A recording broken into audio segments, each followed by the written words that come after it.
Well, 2025 was a year. A year where a lot happened, that's for sure. From the biggest tabletop gaming company in the world dropping the ball down a Tibetan flight of stairs to Nintendo's meteoric fall from grace, it's been a wild ride. Thankfully, for every time one of the big boys makes a mistake, it opens opportunity for the little guys. Dungeons and Dragons may be shrinking, but there have been many wonderful alternatives coming out, and games like Silksong have put so many of the AAA developers pushing for $80 games in their place.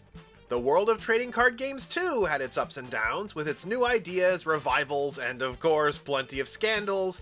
We are still at a time of extreme turbulence in the market and could see a paradigm shift soon, if Magic the Gathering's disastrous 2026 roadmap is any indication. But today, we are doing the typical award show thing where we go over what I feel are the best, worst, and blandest parts of it. I know I missed this show last year, but this year I plan on making up for lost time. As for why I include Blandest on this list, it's because while the best and worst create strong emotional responses, it's important to point out when something also generates indifference to see when something simply does not work.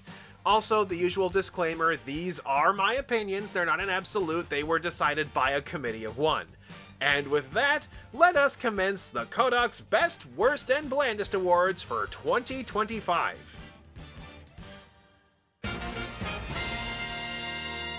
Our first category is launches, that being a game that had its official debut in 2025, not simply a new set or reincarnation.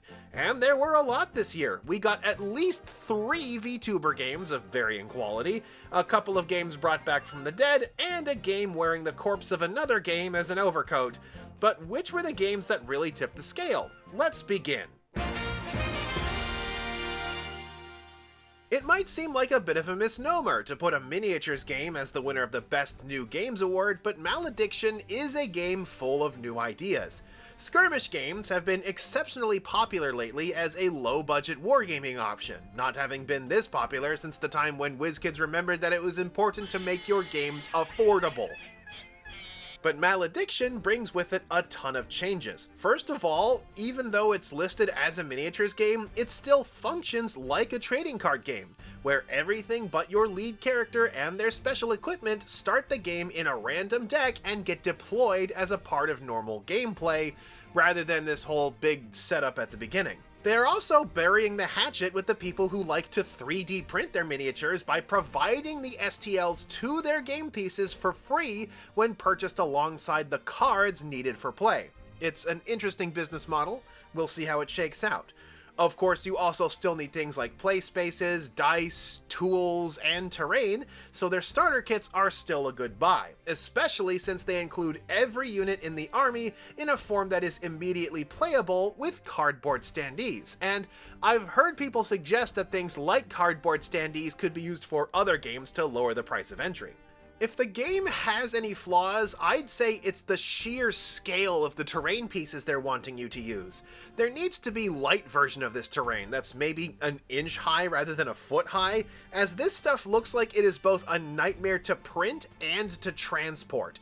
Don't forget, you need 2 people to play these games. But Malediction still has a ton of wild ideas, such as being a sort of RTS Magic the Gathering, where your summoned units deploy, move, and attack organically while you cast spells at instant speed to try to change the battlefield.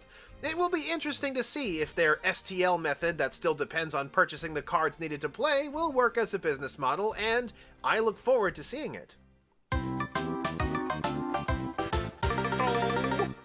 And now a game that, for most of you, requires no introduction, mainly due to the fact that it technically isn't a game.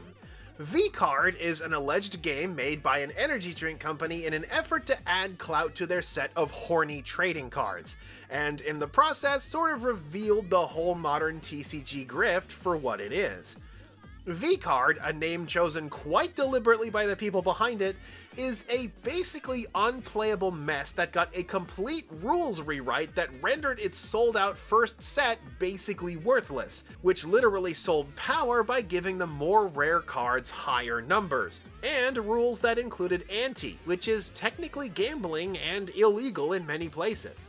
This resulted in the game being a total laughingstock across the internet. The reworked rules, whose official rulebook is over 30 pages long according to a little birdie I talked to, failed to consider if its mechanics are in any way interesting or fun to engage with. I did a whole video about this game, so I won't dwell on it longer. Even the revamp of V-Card is a total mess and has resulted in everybody involved having to distance themselves from the game lest they be caught in its black hole of a wake caused by the extreme gravity of the Bowberry.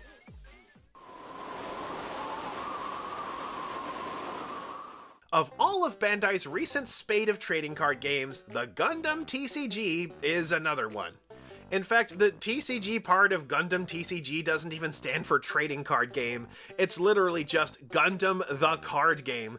And the logo is literally a card-shaped thing with a symbol on it that nobody could agree on what it was supposed to be.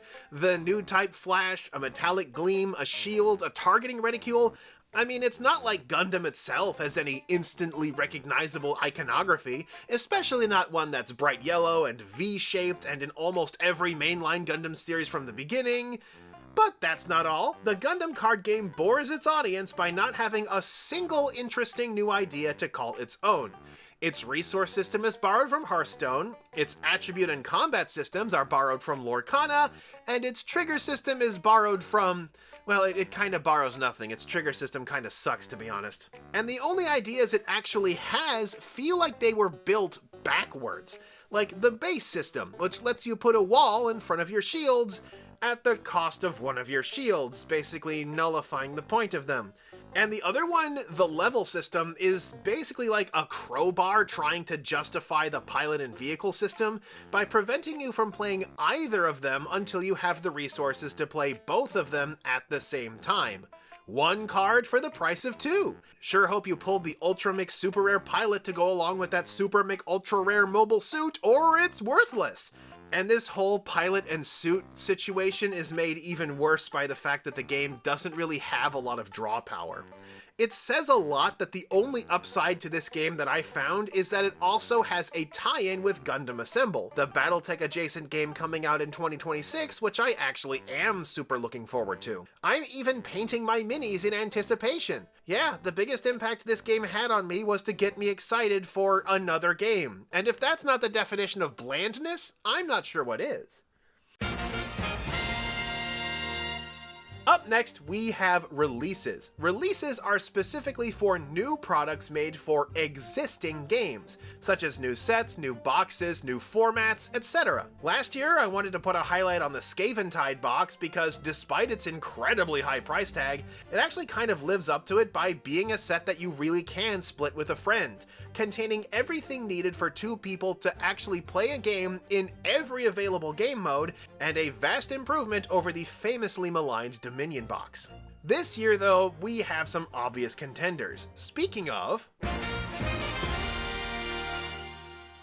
so what do you get when you combine the best indie wrestling card game on the market with the creator of Mucha Lucha? You get Super Lucha, a fun and family-friendly wrestling romp whose 4-player starter set costs less than a 1-player commander deck, or 3 Yu-Gi-Oh decks by my old form of measurement, and it also launches with a solo mode? Here we go!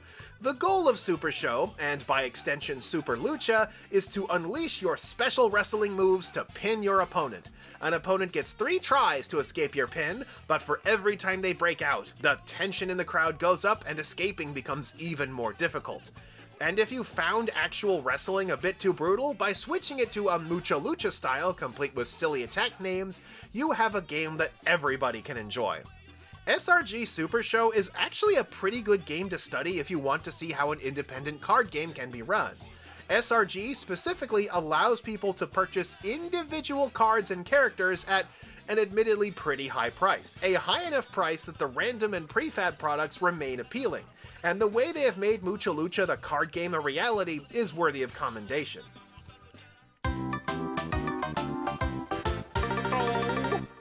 Yeah, you thought it was going to be Spider-Man, didn't you? But nope, the title of Worst Product of the Year goes confidently to Pokemon Start Deck 100, a product that screwed itself up in every way imaginable while committing one of the most grievous sins I have ever seen. So, on its surface, Pokemon Start Deck 100 actually seems like a fun idea, basically copying the success of Magic the Gathering's Jumpstart format, where you purchase a blind starter deck for lower than the cost of a normal one to get one of 101, actually 102, we'll get to that later, different complete decks that you can use to start play immediately.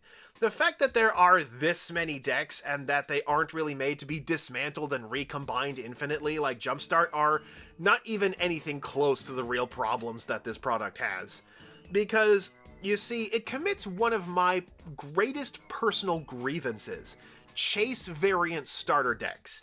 I hate these so much. And before anybody says it's sour grapes, everybody should know that it's not that I got upset because I did not get a chase variant deck.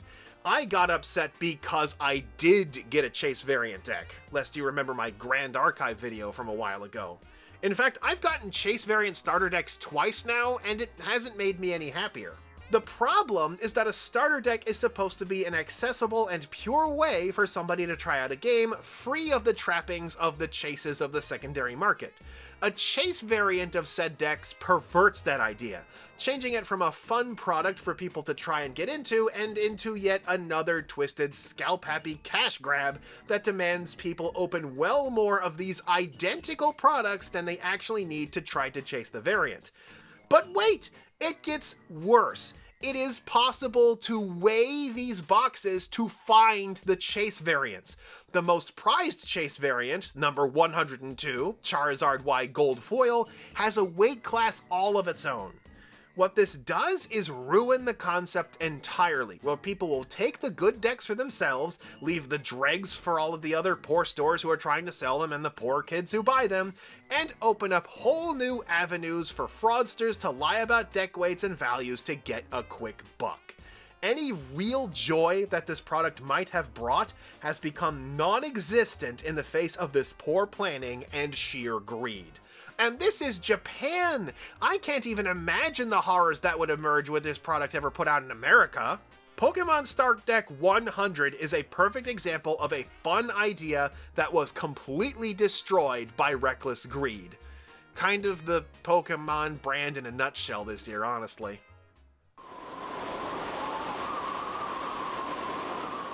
Ah, there it is. Not sure who thought that Spider-Man was a good fit for a high fantasy card game. Probably the same people who thought Transformers should be in Dungeons & Dragons, if we're being honest. Originally intended as a cute little side set before Wizards decided that those were bad because the first one they made was really bad, the first Disney-themed Universes Beyond set was hastily expanded into something resembling a complete set and forced out the door to... Hello! Omatase! Nippon no paparazzi-chan tachi!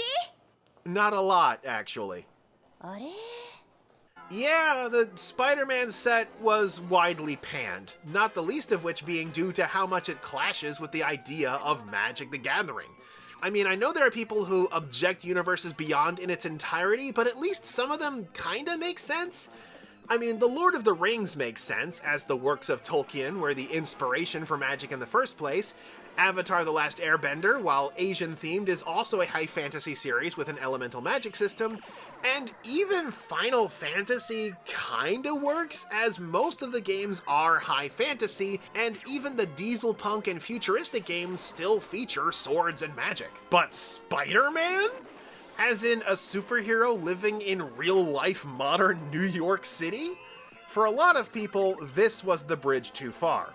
Now, Universes Beyond based on stories that aren't high fantasy have been a thing for a while, but they were for the most part small, cute, and inoffensive, existing primarily over there, I say as I gesture towards the Casual Commander and EDH tables. But starting this year, all of the Universes Beyond sets are legal in the standard format and thus legal in every format. And few sets made that naked cash grab more clear than the Spider-Man set. What convinced you to appear on national television? Money? What else? I see. Yes, the Spider-Man set. The set that brought us Perfected Pastry as an official Magic card. Oh wait, I don't mean perfected pastry, I mean bagels and schmear, because I guess whoever owns the concept of a bagel forbade its image from being used in the digital version of Magic the Gathering? Yeah, in their rush to get the Spider-Man license from Marvel, Hasbro forgot to check if that license included permission to use those cards in their online game client, and when they discovered that that answer was no, went to great lengths to create an entirely new set of card names and artwork for when these cards hit Magic the Gathering Arena, full of inexplicable spider people and stuff. Because you can't skip a standard set on their profitable mobile app, can you? It was entirely a coffin of Hasbro's own making, and despite the set landing like Peter Parker after trying his first jump, we can see that 2026 is already stacked with more Universes Beyond stuff, including another Marvel set and Star Trek? How the heck? Why? Who? Who would buy Star Trek Magic cards? Nobody likes Star Trek right now, come on! And it's already been pointed out by people more intelligent than me that the Universes Beyond sets are the ones being given the interesting new mechanics and all of the hype card previews, leaving the regular core Magic sets that a lot of people actually like out in the cold. Not to mention the question of if these cards can even be reprinted in the future. It feels like we're only getting one new set per year right now. I mean, I suppose if there's a silver lining to all of this, it's that Spider-Man killed the investor bros' attempts to strangle Magic the way they strangled Pokemon by being so undesirable that they can't even sell the product at a loss. So there's that, I guess. Up next, we have mechanics, that being new ideas for how a game itself can be played. Whether from new or old, every year sees new ideas. Some good, some bad, and some actually not new at all. And we've had a bunch of new mechanics this year as well, such as the various forms of bending from Magic the Gathering, and the newest version of the Mega Evolution from Pokemon, which is just Tag Team again, because that went so well the last time. Okay, yeah, I know there will be accusations of personal bias on my part, but I have to be honest when I say that the Hive mechanic from Shardbugs is both the best twist on an any card as resource system that I have seen in years, and probably the most coherently thematic mechanic since flying.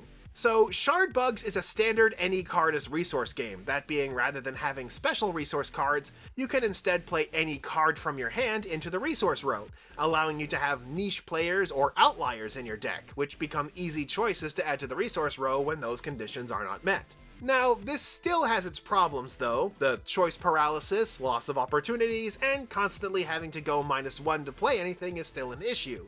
Issues solved by the Hive mechanic. Now, in Shardbugs, it is limited in that you can only put bug cards into your hive, but like a real hive of bugs, these cards can move out of and back into the resource row as they are needed. Bugs you've played to the battlefield can move to your hive, and bugs in your hive can be played as though they were in your hand. This means that a card added to the resource row isn't a lost opportunity, merely a delayed one, turning the game into more of a balancing act between your field and your resource row, and allowing card effects to move bugs to and from this area, such as Set 2's take on Path to Exile. Once the game drags on, hands shrink, and the resource pile grows, that very resource pile can now be called upon to finish the game. And as for why it's so easy to understand, the image of bees going into and out of their hive is really easy to understand, making the concept of the hive surprisingly intuitive. It is an all-around brilliantly designed twist on any card as a resource system, and is honestly the kind of thing you should be shooting for when you're trying to develop an intrinsically stable mechanic. I guess one of the good parts of reviewing Neuroscape last year is that I have heard from people actually working on honest-to-goodness cyberpunk licensed card games, including a surprisingly competent co-op game akin to Arkham Horror that I got to playtest and wound up really liking. I'm looking forward to when that game comes out. Neuroscape itself, however, gave us what I think is one of the worst, most anti-fun mechanics I have ever seen in the form of psychosis. Basically, certain cards will give a character a buff with the penalty of the psychosis effect, where when the character attempts to take any action, you roll a d20, and if you roll below the psychosis score, instead the character attacks you. This chance of failure basically completely invalidates this entire category of cards as viable, as people would rather use the safer non-psychosis versions of them. And before anybody theorizes that there are card effects that interact with psychoses, these cards were given to me in pre-constructed preview decks, as in the perfect opportunity to showcase cards that interact with psychosis, doing things such as negating its effects, letting you re-roll the check, or otherwise nullifying it. But no such cards were shown to me. And while there is a card that inflicts psychosis onto an enemy character, not only is it limited in what targets it can be used on, it can be foiled by the opponent simply choosing to stop paying its upkeep cost, making it little more than slower, less reliable removal. It goes to show that in order for a mechanic to be good, even if it has a downside, it needs a way to interact that makes the mechanic interesting, and I'm afraid Neuroscape didn't show it to me when it had the chance.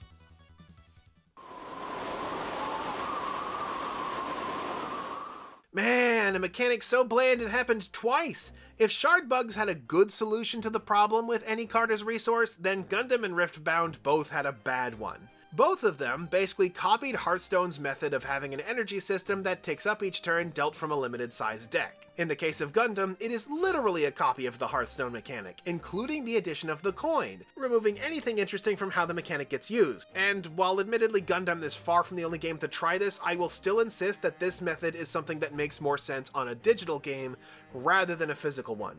Meanwhile, Riftbound is busy making a weaker version of the system from Force of Will, where 2 colors of rune card are randomly stirred together and drawn from each turn, with no way to control the order and no cards to alleviate the randomness, which Force of Will shipped with from the start. And to top it off, you are constantly whittling away at these resources due to power costs, which can send up to 4 of these cards back to the bottom of the rune deck, which might make for an interesting tempo scheme if there was a better way to control what cards were on top and where.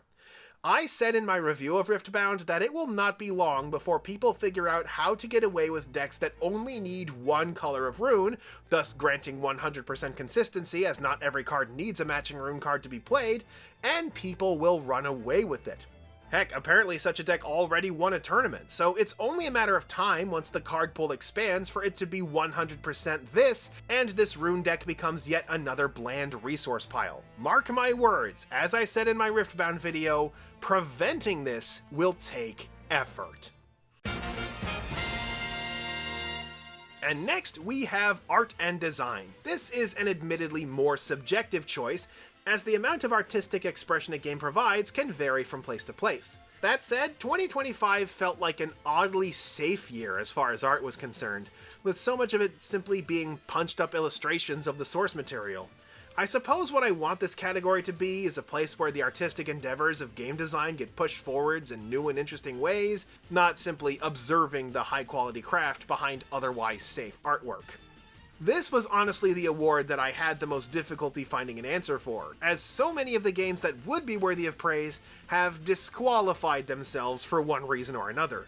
Last time, I gave the award to Pokémon for how it continues to embrace different forms of media for its art creation, such as real-life sculptures and unusual art styles. However, that goodwill has worn out due to how their illustration rare cards have exacerbated the scalping crisis by ballooning the number of chase cards in every given set. Back in the days of Plasma Storm, there were 8 of what might be called chase variant cards. That number has since ballooned to 60 or more in modern sets. Whenever I say things like, "it did not used to be this bad," this is the sort of thing I'm talking about. Magic, despite also having creative card art, doesn't get away either, especially since so many of these alternative arts come at the cost of readability. They also disqualified themselves elsewhere, you know where I'm headed with this. Yu-Gi-Oh! Introduced full art cards at long last after like 15 years, but those don't come out until 2026, so they missed the window here. And Gundam, Digimon, One Piece, and even the Avatar The Last Airbender cards, honestly, are what basically have on-model anime with a little more shading for so much of their art. Very safe is what I'm saying, and I've gotten a little tired of it. I mean, kudos to the Gundam card game for making the Barzam look like something other than a complete joke, I guess. Still mad there's no Ashimar, though. What I wanted this year was bravery, revolutionary card layouts, bold artistic visions, and clear signs of human creativity. And to that, I've had to turn to the more indie titles. I do like how some of the more indie titles have looked this year with more creative artwork. Shardbugs has artwork that ranges from cute to disgusting to genuinely out there. Monster Club Corporation released Morigins, which leans even more on its t-shirt print vibe with a glow-in-the-dark look. And we also have the crazy mixed media of Plunderlust, where we have photographs of sculptures and various other things. Even Gem Blenders put out a pair of guest artist decks this year. And of course Super Lucha, but they already got an award. So yeah, this one goes out to the indie titles that are working to keep the space honest. Show me more in 2026. Now, I have said in the past that I actually don't have a problem with a card game using stock assets, at least not on its face. Often, stock assets are competently made and can be used to fill in the more common card slots, thus saving the art budget for the rare cards to give the fans something to get excited for. Cookie Run Bravers uses stock art based on vectors, which can be scaled infinitely and thus look good at any size. Where it becomes a problem, though, is when the stock art is bland, terrible, or low quality, such as basically all of Union Arena and any rare or below cards from Cookie Run Bravers. But where it becomes truly unforgivable is for that terrible, horrible, no good, very bad stock art to be used on your Chase variant cards. The Magic the Gathering source material cards, aka we didn't want to put in the effort cards, have been the bane of Universes Beyond standard sets from the beginning, making use of artwork that really wasn't intended to be put on a playing card, and integrating the text extremely poorly, causing it to often get lost in the design.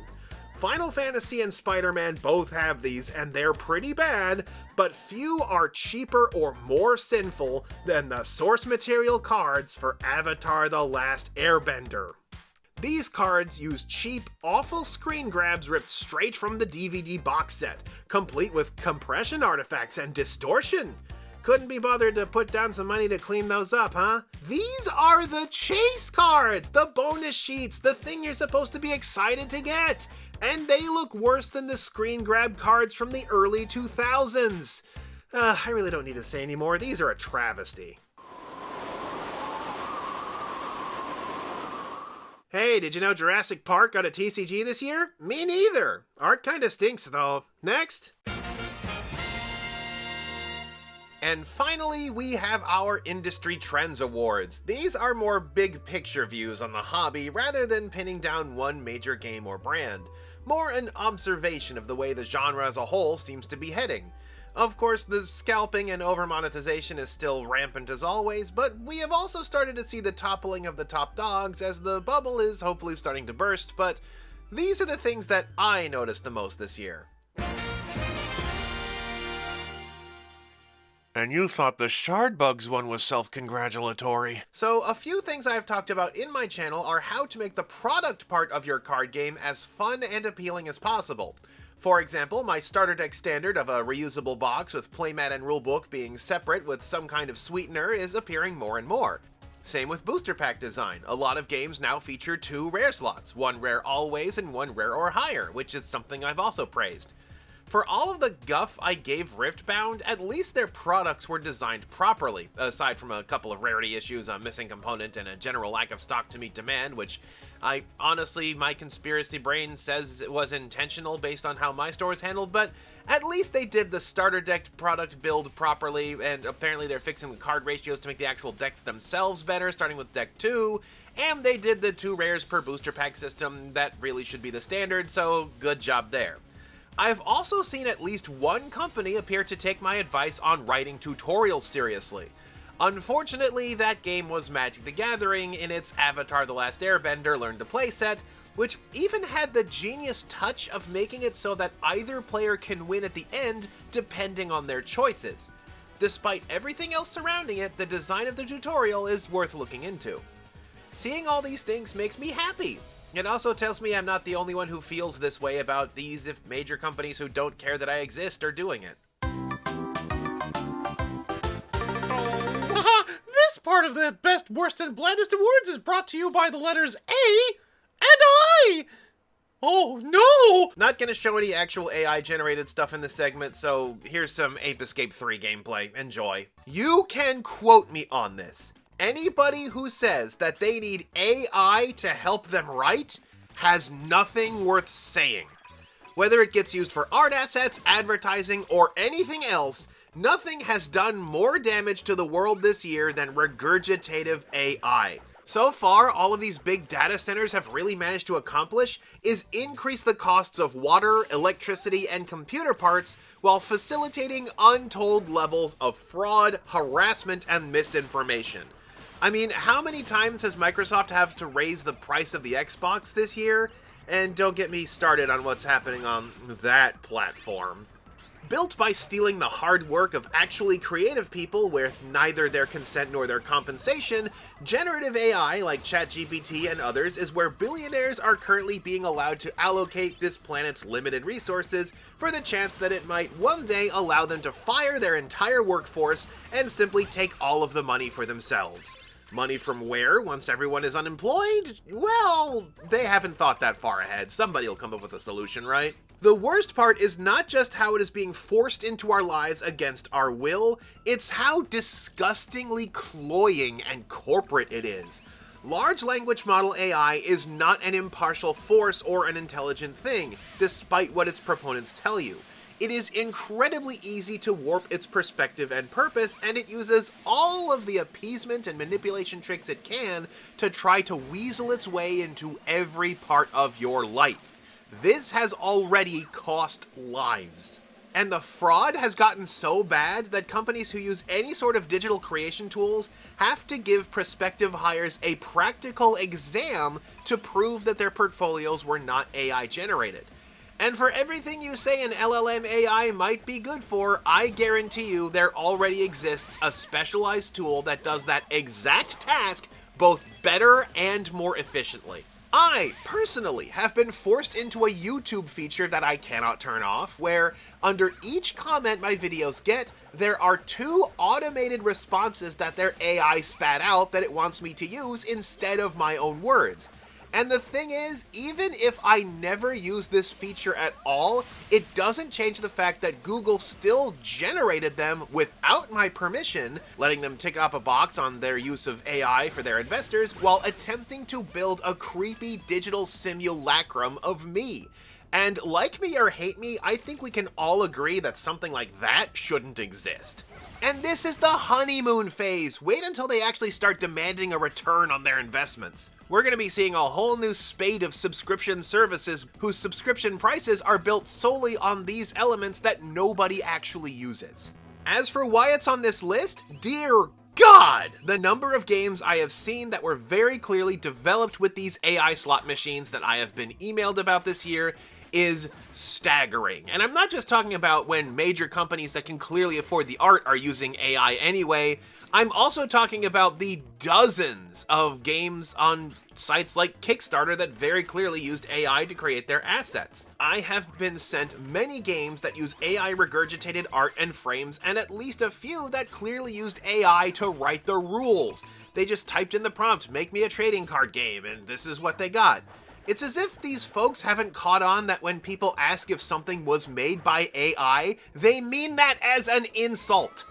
When people try to justify their use of AI by saying that they can't do something, so often you can dig down and find it's not can't, but won't. And I'm tired of the excuses. But what if I don't have the money to hire an artist? Then draw it yourself. Pick it up. Go on, pick it up.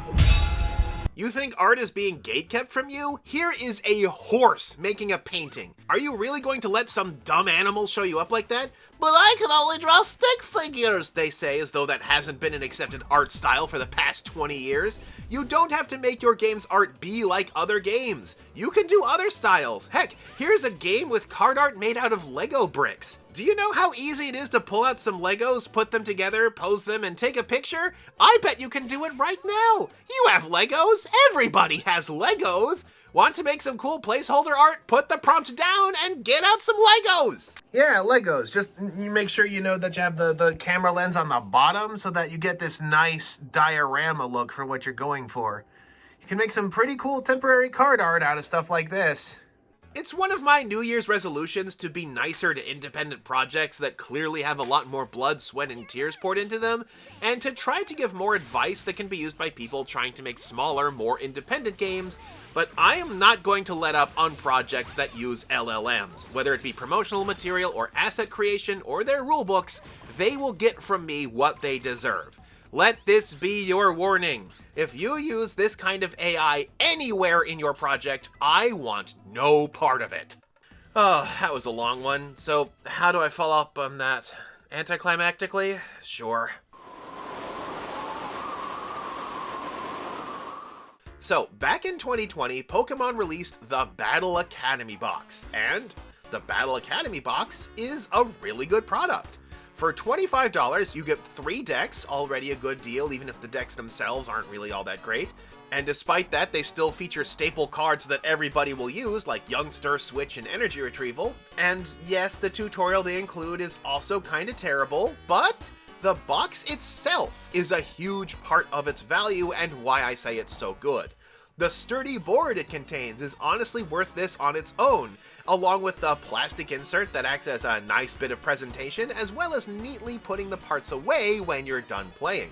It has trays for your tokens and coins, and even a cheeky 4th slot to encourage you to add a 4th deck to it. By the way, I do think a clever bit of product design meant to stimulate an extra purchase is fair play, such as having your game come in a storage box that really doesn't have a lot inside of it, encouraging you to get more to fill it out. The Battle Academy box is good. It's not great, but that means that there is room for improvement. Unfortunately, everybody is out here imitating the Battle Academy box without understanding what actually makes it so good. I did a whole video about the Lorcana Gateway, which has a neat idea on how you add cards to your deck as you play games by essentially opening little booster packs, but the actual box itself is ineffectual as storage. The tutorials frankly really stink and make no sense.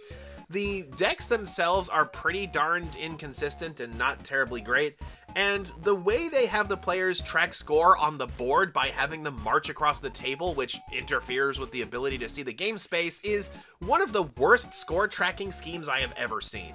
The Riftbound one is apparently okay, with 4 decks and each character getting a copy of their signature move, unlike the starter decks, which again they're going to be changing, but it is woefully understocked. So much for being a good way to get into the game if nobody can actually get it. And as for much as I praised the Avatar: The Last Airbender one before, basically all of the cards in that tutorial were custom made for that tutorial, if I'm reading this correctly, so good luck building playsets of any of these. I haven't really looked at the Star Wars Unlimited Battle of Hoth set, but it launched at about the same time as a standalone Battle for Hoth Star Wars game, so that made it extra confusing. It's the Arkham Horror game all over again. I mean, yeah, sure, Hoth is easily the best battle in Star Wars, although, as for Star Wars Unlimited itself, I honestly think that the Battle of Endor would be a better representation, as it is a battle that takes place both on land and in space. Well, maybe for next time. And then there's the One Piece one, which I got to try out at PAX Unplugged and wasn't terribly impressed. It kind of forgets the whole affordable thing, and it's just a set of 3 decks in a box. No real pomp and circumstance, just some paper books and a paper playmat.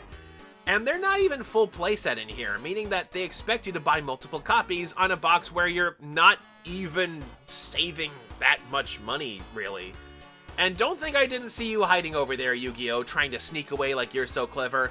Oh, but speaking of Yu-Gi-Oh!, there was that 2-player box, which is a video where I also ripped it apart. Yes, the box had an admittedly impossible task with the nightmare that modern Yu-Gi-Oh! Has become, and I mean, it's not a lack of budget that they're not making cartoons anymore, and yet the 2-player starter set still managed to fail at basically every level.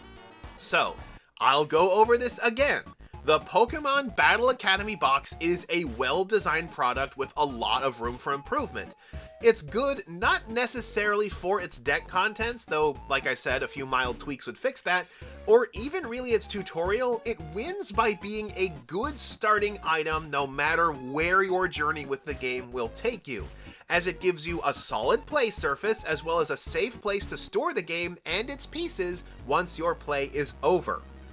I made my proposal for what I thought a good Yu-Gi-Oh box would look like in my actual teardown of the thing, where I make it a value by giving it a 2-player board akin to the one in Battle Academy, some iconic cards like Dark Magician and Blue Eyes White Dragon up front, and a selection of nice tokens so that veteran players will be excited to get one both for themselves and whatever friend they want to draw in. What I'm trying to say is, a good version of this box will appeal to experienced players as much as it will to newcomers. It's really not that hard to see where the Battle Academy box can improve, I just don't understand why so many companies just don't seem to get it. And so, there you are, the glorious, bitter, and at times yawn-inducing Kohdok Best, Worst, and Blandest Awards for 2025. Like I said before, I'll be trying to make my videos more helpful for people in the independent scene, and I have a bunch of new reviews already lined up, so look forward to those. And until next time, this is Kohdok signing off.